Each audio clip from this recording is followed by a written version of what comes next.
Who's the first person that comes to mind as a WWE fan when you think of the Intercontinental Championship? For me, it's Chris Jericho. Now, who's the first person that comes to your mind when you think of the United States Championship? For me, it's John Cena. Who are the first wrestlers that come to mind when you think of the Tag Team Championship? For me, I gotta go with the Usos, man. Now, who's the first wrestler that comes to your mind when you think of the Cruiserweight Championship? For me, it's Hornswoggle. Now, who's the first wrestler that comes to mind when you think of the WWE Championship?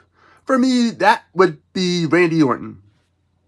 Now, who's the first wrestler that comes to mind when you think of the World Heavyweight Championship? For me, it's Undertaker. Without a freaking doubt, The Undertaker. Who's the first wrestler that comes to mind when you think of the Divas Championship? For me, it's AJ Lee. Now, who's the first wrestler that comes to mind when you think of the Women's Championship?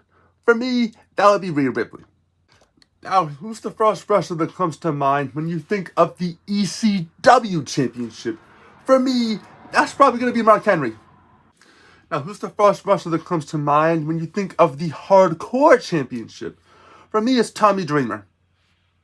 Let me know who you thought of for all of those in the comments below. And if you want to see more of these in the future, let me know as well in the comments below. That's Jeff Gamer signing off.